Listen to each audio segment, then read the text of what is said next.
దేవుని నామానికి మహిమ కలుగును గాక.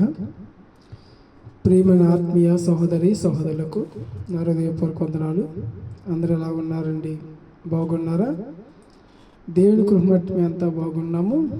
మీరందరూ కొరకు అనుదినము ప్రార్థన చేస్తూ ఉన్నాను.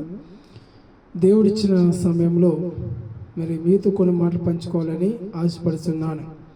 ప్రియా దేవుని బిడ్డలారా, ప్రియా దేవుని సంగమా, అనుదినము దేవుని యొక్క మాటలు, దేవుని యొక్క వాక్యాన్ని మనము దినదినమును జ్ఞాపకం చేసుకుంటూ ఉన్నాం.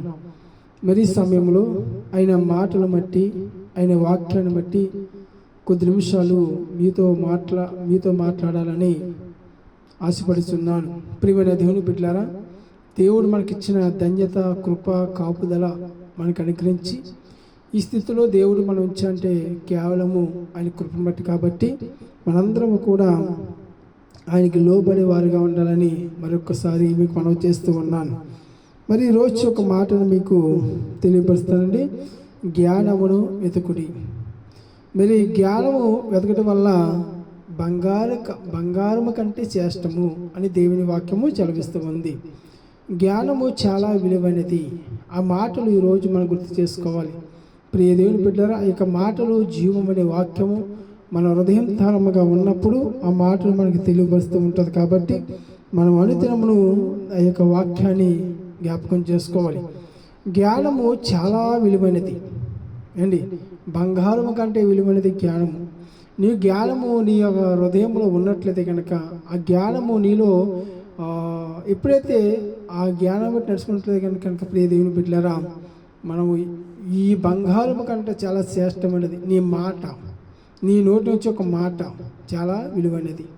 ప్రియమైన దేవుని బిడ్డలారా, అందుకు మనం దేవుని వాక్యాన్ని, దేవుని మాట తెలుసుకుని ఆత్మీయంగా మనం బలపడాలని ప్రభు పేట మరొకసారి మీకు మనవి చేస్తూ ఉన్నాను. చూడండి, సామెతల గ్రంథంలోంచి 8వ అధ్యాయము 10-11 వచనాలు ఒకసారి మనం జ్ఞాపకం చేసుకుందాం.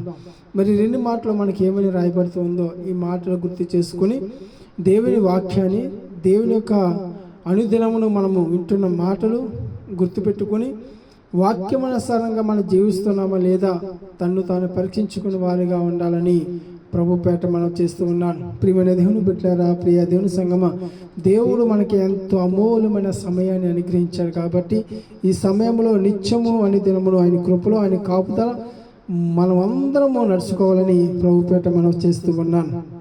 ఇక్కడ జ్ఞానమును వెతుకుట అంటే కనుక అక్కడ చూస్తాము, వెండికి ఆశపడక, చూడండి, వెండికి ఆశపడక నా ఉపదేశమును అంగీకరించుడి, మేల్మి బంగారము నాశింపక తెలివినందుడి. దేవునికి స్తోత్రం, హల్లెలూయా. ఎంత చక్కటి మాట ఈరోజు మనం జ్ఞాపకం చేసుకుంటున్నామండి. ఎండికి ఆశపడక నా ఉపదేశమును అంగీకరించుడి. దేనికి ఆశపడకూడదా? ఎండికి వాటికి ఆశపడకూడదు, కానీ దేవుని వాక్యానికి. నా ఉపదేశము అనగా ఆయన మాటలు అని చెప్తున్న మాట ఉపదేశించాలంట. ఉపదేశం అనగా అంగీకరించను, మేలిమి బంగారము నాశింపక. గంతకన్నా ఒరిజినల్ వైద్యులు మాకు అవసరం లేదు, కానీ తెలివి కావాలి. అంటే జ్ఞానమును వెతకాలి. సొలొమోను పత్రి అంటున్నాడు, ప్రియ దేవుని బిడ్డలారా, జ్ఞానం ఒక కీర్తి మహిమ, జ్ఞానం ఒక ధన మహోత్వము అని సొలొమోను చక్కగా తెలియపరుస్తున్నాడు. ప్రియ దేవుని బిడ్డలారా, అందుకే జ్ఞానము మహోత్వము, దాని పునాత కాలములను కూడా జ్ఞానం సంపాదించుగల ఆశ ఉండాలి. బంగారము కంటే జ్ఞానం సంపాదించుకునే ఆశ మన మధ్య ఉండాలి. ప్రియమైన దేవుని బిడ్డలారా, ఎప్పుడైతే ఈ ఆశ ఉంటుందో, ఈ జ్ఞానం మనం కలిగి ఉంటామో, మనం ప్రతి కాలంలోనూ కూడా జ్ఞానము సంపాదించుకునే గల ఆశ కావాలి.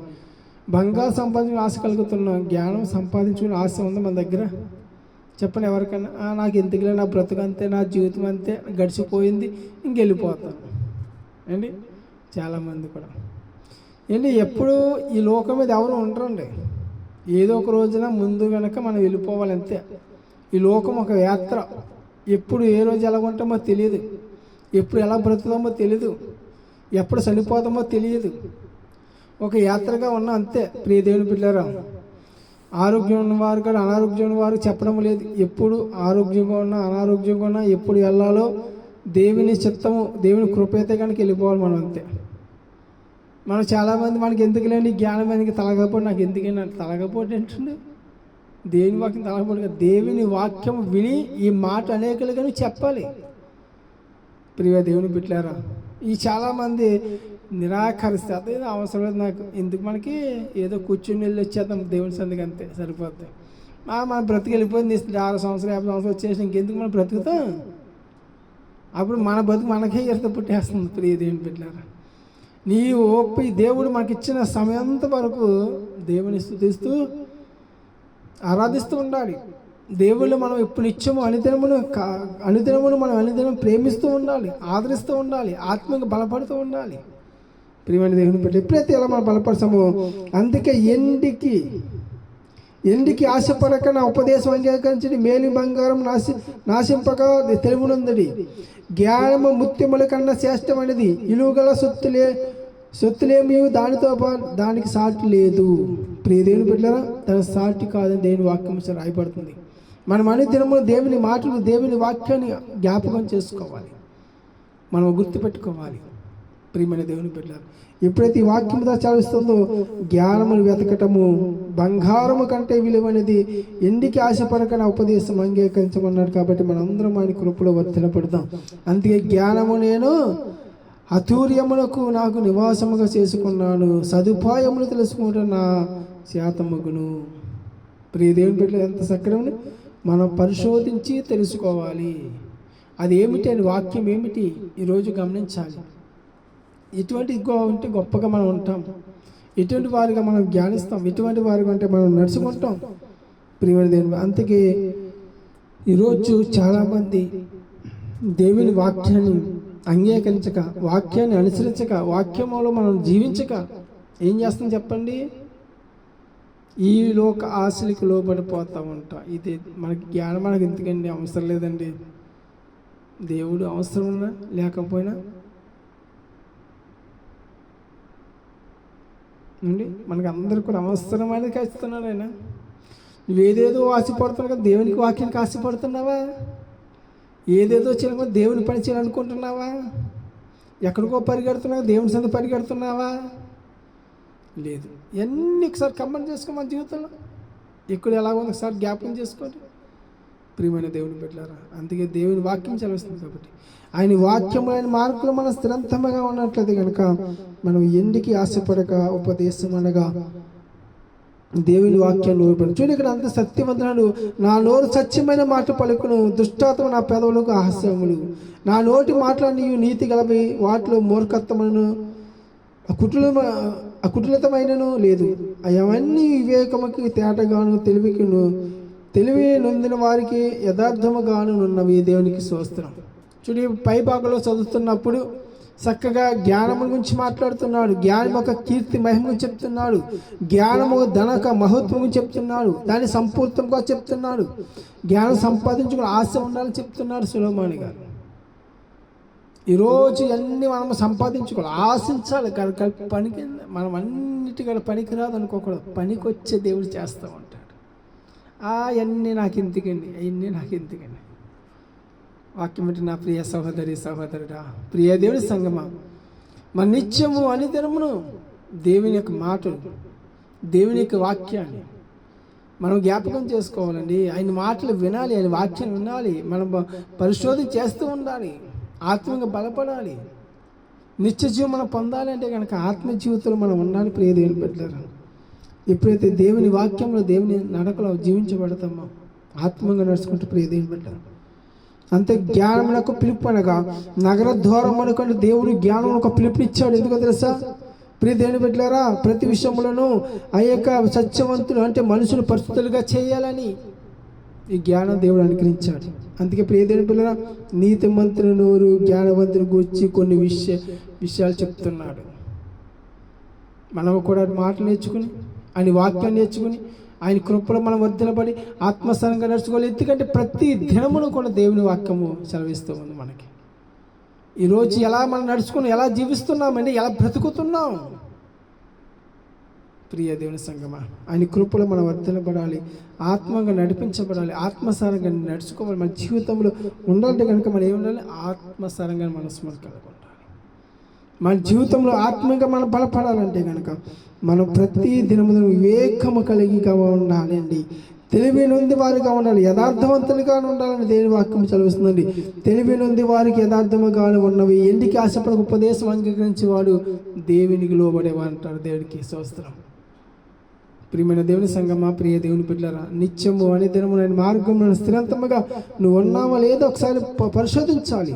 బోధించి యొక్క దాని విలువ తెలుసుకోవాలి, అంగీకరించే విలువ తెలుసుకోవాలి, అంగీకరించబడాలి. దేవుని కృపలో మనం వర్ధిల్లపడాలి, ఆత్మస్థానంగా నడిపించబడాలి. ప్రియ సహోదరి సహోదరుడా, ప్రియమైన దేవుని బిడ్డలారా, ప్రియ దేవుని సంగమా, మన ఒక మాట మీకు తెలియపరుస్తున్నానండి. గుర్తించండి, ఆలోచించండి. దేవుని కృపలో మనం నడవాలి, వర్ధిల్లపడాలి, ఆస్తికరముగా ఉండాలి. అంటే మన జీవితంలో ఫలించాలంటే కనుక ఆత్మక జీవితం మనం ఉండాలి. తెలివి ఉండే వారికి యథార్థవంతముగా ఉండాలంటే ప్రియ దేవుని బిడ్డలారా, ఈరోజు దేనికి ఆశపడకూడదంటే కనుక ఈ లోకానికి ఆశపడకూడదు. ఎండి దొరుకుతుందని బంగారు దొరుకుతుంది ఆశపడకండి, కానీ జ్ఞానం కొరకు ఆశపడు, తెలివి కొరకు ఆశపడు. ఈ ఆశ ప్రియ దేవుని పెట్టారా ఎంతో నీకు ముత్యము కంట అమూల్యమని. అందుకే దేవుని అక్కడ చెప్తుంది, ఎప్పుడైతే బంగారం ఆశింపక తెలివి ఉందవో, జ్ఞానం అంటే ముత్యముల కన్నా శ్రేష్టమైనది, విలువగా సొత్తులేని దానితో సాటి ఏది రాదంట. వజ్రం వైరం మేము పెట్టినా కానీ జ్ఞానం ముందు ఎందుకు పనిచేయదంటే, నువ్వు మాట్లాడితే జ్ఞానం వస్తే చక్క ఎలా చెప్పండి. మనం అందుకే దేవుడు అంటే మంచి జ్ఞానం ఇచ్చి మనం బలపరుస్తున్నాడు, నడిపిస్తున్నాడు, ఆదరిస్తున్నాడు. ప్రియ దేవుని పెట్టారా, అందుకే మనం ప్రతి దేవుని యందు నివాస స్థలముగా ఉండాలంటే కనుక మనం అన్ని చేసుకుని సదుపాయం తెలుసుకొని నా శాతమగును అంటే నాకు తెలుసు, నేను పరిశోధిస్తున్నాను, ఈ జ్ఞానం సంపాదించుకున్నాను, ఎలా మాట్లాడాలో, ఎలా తగ్గించాలో, ప్రియ దేవుని పిల్ల ఎక్కడ అనుకుగా ఉండాలో, ఎన్ని జ్ఞానముతో కూడినవి. ఆ జ్ఞానము లేకపోతే అన్నీ మనకి అర్థం కాదు. ఏం చేస్తావో, ఎలా మాట్లాడతావో, ఎలా ఉంటావో, ఎలా బ్రతుకుతావో అర్థం కాదు ప్రియ దేవుని బిడ్డలారా. అందుకే దేవుని వాక్యం అంటుంది, మనం అన్ని దినములు దేవుని మాటలు, దేవుని వాక్యాన్ని అనుసరించి నడుచుకోవాలి, ఆయన కృపలో వర్ధిల్లపడాలి. ప్రియ దేవుని సంగమా, ప్రియ దేవుని పిల్లలు, నిత్యం ఆయన మార్గంలో స్థిరంతమైన జీవితం ఉండాలంటే కనుక జ్ఞానము నేను హతూర్యమునకు నివాసముగా చేసుకో. అబ్బా నాకు ఎంత గొప్పదయ్యా, నాకు జ్ఞానము కావాలి. ఎంతమంది చెప్పండి, ఎంతమంది జ్ఞానం కావాలి చెప్పండి. అందరికీ కావాలి వద్దా? జ్ఞానం ఉంటే ఎక్కడ కొనుక్కుందామా? మార్కెట్లో దొరికిద్దా? ఎక్కడ దొరకదమ్మా. అమ్మ మీరు ఎవరు కొనుక్కొని డబ్బు పెట్టే దొరికేది కాదు, లక్షల కోట్లు పెడతారా? అలాని మీరు ఏం డబ్బు పెట్టద్దు, రూపాయి ఖర్చు పెట్టుకోవద్దు. చక్కగా దేవుని సన్నిధికి రండి, ప్రార్థన చేయండి. చక్కగా ప్రార్థన చేసి దేవుని యొక్క జ్ఞానం మీరు పొందుకోండి, అంతే తప్ప మీరు ఆస్తులు ఐశ్వర్యం లేదు కూడా పెట్టొద్దండి. అది ఎక్కడ దొరకదు మీకు. కొంతమంది మోసం చేస్తారు, జ్ఞానం అమ్ముతాను అటువంటి నా మాటలు అమ్మొద్దండి.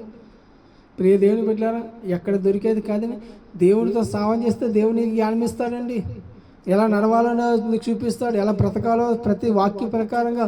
మొదట దేవుని వాక్యానికి లోబడు, అంగీకరించు, ఆ మాటలు విను, అప్పుడు నీకు అర్థమవుతుంది. ఏం అర్థం కాకుండా నా దగ్గర డబ్బు ఉంది, నా దగ్గర బలగం ఉంది, నేను ఏమైనా చేయగలనంటే కనుక ఆఖరికి ఏమీ చేయలేను ప్రియమైన దేవుని బిడ్డలారా.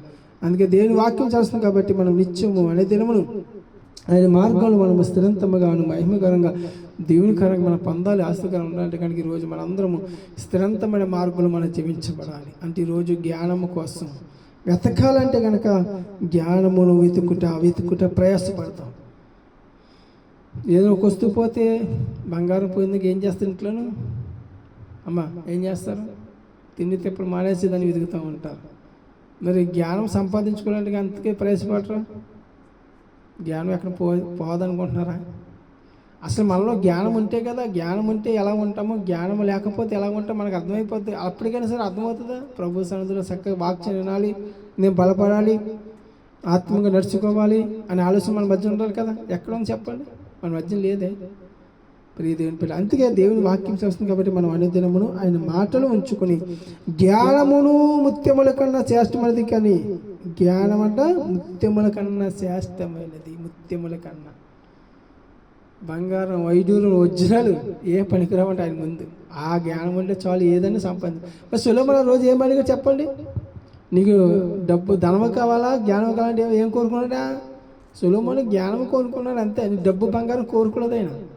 ఆశీర్వాదం నాకు వద్దాను, జ్ఞానం ఉంటే ఏదో సంపాదించగలను, డబ్బు ఇస్తే ఆ రోజు ఖర్చు అయిపోయింది ప్రియ దేవుని. అంత జ్ఞానం కోరుకున్నాడు కాబట్టి ఎంత ఐశ్వర్యవంతుడు, మహారాజు అంటే వాడు అయ్యాడు ప్రియ దేవుని. మనము కూడా దేవుని కృపలో ఆత్మను వర్ధలపడి ఆయన కృప ద్వారాగా మన ప్రతి ఒక్కరు నడిచి ఆయన వాక్యము ద్వారాగా నడవాలని ప్రభు పేట మనం చేస్తున్నాను. ప్రియమైన దేవుని బిడ్డలారా, మనం అనుదినమును ఆయన మాటలు వింటూ ఆయన వాక్యం వింటూ మనం అనుసరించి ఆయన కృపలో మనందరం వర్ధనపడాలని ప్రభు పేట మనం చేస్తే కొద్ది వాక్యాన్ని కొద్ది మాటలు మన హృదయంలో ఫలింపచేసి ఆయన కృపా కాపుదల మనకు తోడు నడిపించును గాక. ఆమేన్. ప్రార్థన చేసుకుందాం. మహాపరిశుద్ధుల ప్రేమగల తండ్రి, సకలాశ్వరి కారణభూతులు, పరిశుద్ధులు, జీవగల తండ్రి, దయగల రాజా, నీ కృపలో నీ ఆత్మలో వర్ధలు చేసి నామానికి మహిమకరంగా దేవునికి నడిపిస్తా నమ్ముచున్నాం. నమ్ముటని నమ్మున సమస్తము సాధ్యమని నీ కృప ద్వారా నీ బిడ్డల బలపరిచిన విధానం బట్టి కొంతమంది కుడి వచ్చి ప్రతి బిడ్డ జ్ఞాపకం చేసుకున్న ప్రభా, ఇంతవరకు నేను నా వాక్యాన్ని మరొకరు భద్రపరుచుకుని జ్ఞానం ఎదగడానికి కృప చూపించమని ప్రార్థన చేస్తున్నాము తండ్రి. నీ మాటలు ప్రభు జ్ఞాపకం చేసుకుని కృప చూపించండి. నీ నామానికే మహిమ, దేవునికరంగా మేలుకరంగా గొప్ప సాక్షిగా కుటుంబంలో కావాల్సిన అవసరాలు ఇబ్బంది తీర్చండి. నీ కృపదారు బలపరచండి. ప్రతి కుటుంబానికి నీ ప్రేమ మరి అవసరం తీర్చమని ప్రార్థిస్తున్న వారు చేస్తున్న పనులు వారి పనికి కష్టానికి ప్రతిబంధ దయచేసి నీ కృపలో ఆత్మోద్దేశం భార్య భర్త మధ్య ప్రేమ సమాధానమును దయచేసి ప్రభా మరి జ్ఞానమును వెతకడానికి కృప చూపించి ప్రార్థన చేస్తాం. నీ మాటలు ప్రభా సులభ రచించిన గ్రంథంలో ప్రభా నీ మాటలు అనేకమైన ముత్యముల కన్నా ప్రభా జ్ఞానం ఎంతో శ్రేష్టమైనది ప్రభా. అటువంటి జ్ఞానం పొందుకున్న కృపా ధన్యత మాకు అందరికీ అనుగ్రహించమని మా ప్రియ రక్షకుడు యేసుక్రీస్తు నామములో ప్రార్థిస్తున్నాము తండ్రి. ఆమేన్. యేసు రక్తమే జయం, ప్రవేశ రక్తమే జయం, ప్రవేశ నామ సంపూర్జమ కలుగును గాక. ఆమేన్. మన తండ్రి అయిన దేవుని నుండి మన ప్రభువైన యేసుక్రీస్తు కృప, పరిశుద్ధాత్మల సహవాసమును కూడొచ్చిన బిడ్డకున్న వారి కుటుంబాలకు సదాకాలము తోడి నడిపించును గాక. ఆమేన్. ఆమేన్. ఆమేన్. అందరికీ వందనాలండి.